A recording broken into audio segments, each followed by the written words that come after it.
It's finally here. Final Cut Pro is now available on iPad. And being a dedicated Final Cut Pro user, I couldn't be more excited. So today, we're going to take the first hands-on look at Final Cut Pro on iPad. Hey guys, what's up? My name is Serge, and if you're new here, welcome to my channel. Apple has finally released Final Cut Pro for iPad, and I have it right here in front of me on my brand new 11-inch iPad Pro.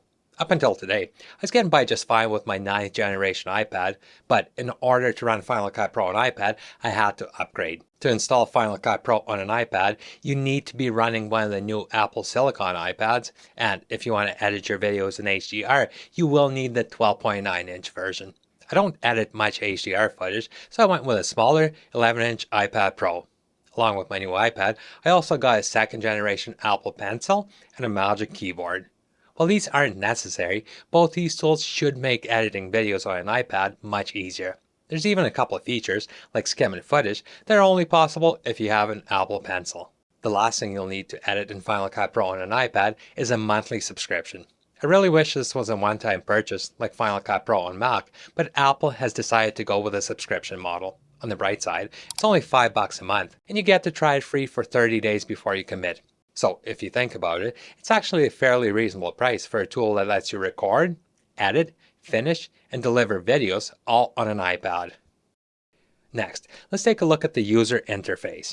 While it looks somewhat similar to the Mac version of Final Cut Pro, there's a few differences. The first thing you'll notice is the media browser is now on the right-hand side. And to make the most out of the smaller screen, the transition and effect browsers have now been moved over here as well. All the Final Cut Pro generators have been split up into two new categories to make them easier to find: backgrounds and objects. This is also where you'll find the new soundtracks feature, more on that in a bit. Right under the media browser, you'll find the new jog wheel control you can use to scrub through footage, trim and nudge clips, and more. This wheel can be moved up and down on the right side of your screen to make sure it doesn't obstruct anything important, or you can even hide it when you don't need it.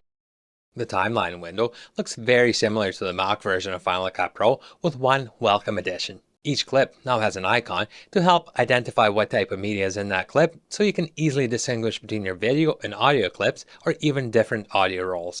Under your timeline, you have a button for the inspector window, volume and animation controls, and multicam editing. And I think this feature deserves its own video in the near future. At the top of the window, we have an import button, a camera button for the new Pro Camera tool, a markup button, and a share button for exporting your clips. Next, let's take a look at getting your media into Final Cut Pro. Here, you have a couple options. You can import your media directly from your camera roll, or you can use the built-in Pro Camera to record your video and save it directly to Final Cut Pro. If your media is on an external drive, you can connect it to your iPad with a USB-C cable and import it from there. Or if your media is on a memory card, you will need a memory card reader. You can also take any existing iMovie projects you have and import them into Final Cut Pro to finish your edit. One thing you have to keep in mind though is all your media has to be stored inside your library on your iPad, so you can't edit off an external drive. I'm really hoping this is a feature they'll add in one of the updates, but for now, everything has to be on your iPad. The controls for Final Cut Pro on iPad have been completely redesigned for a touch-first interface. It's kind of hard to explain, but the ability to actually touch your media and manipulate it with your hands makes you feel more connected to it. It's just something you have to try for yourself to understand. Using an Apple Pencil gives you even more control of your media, like skimming over your footage by hovering your pencil over the screen.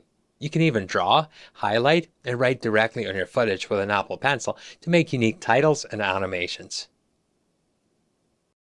Final Cut Pro on iPad also comes with a number of new features that weren't even available in the full Mac version. The feature I'm most excited about, Apple calls the Scene Removal Mask. This will use AI to analyze your clip, instantly isolate your subject, and remove it from its background without using a green screen or rotoscoping. I haven't had much time to fully test this yet, but the few clips I have tried it on.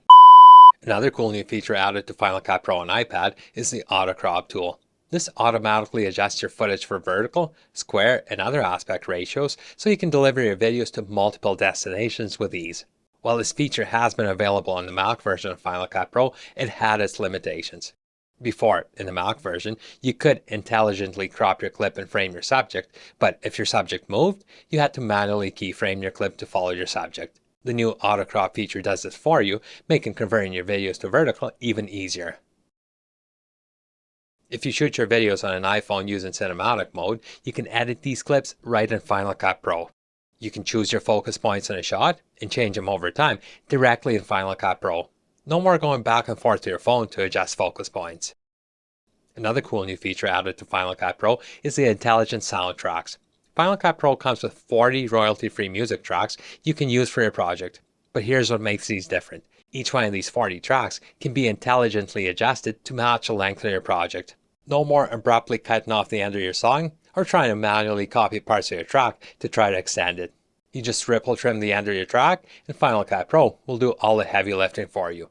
We have 40 tracks to start with, but I'm sure there's more coming in future updates. Maybe one day we'll even be able to do this with other music tracks as well. Once your project is complete, you have a couple options for your next steps. You can use one of the included share presets to export your project and share it on social media, or you can send your project to Final Cut Pro on a Mac. While Final Cut Pro on iPad has most of the tools needed to make amazing videos, there are a few features that are only available on the Mac version of Final Cut Pro. If you need to do some advanced color grading, object tracking, or one of the other features not available on the iPad version, you can send your project to Final Cut Pro on Mac and add the finishing touches there. One thing to keep in mind though is once you send your project to Final Cut Pro for Mac, you cannot send it back to your iPad. You have to finish it on a Mac. Over the next few weeks, as I get more familiar with Final Cut Pro for iPad, I will do more in-depth videos on a lot of the features I mentioned today. If you haven't yet, make sure to subscribe to my channel so you don't miss them. I can't wait to explore more of what's possible with Final Cut Pro for iPad.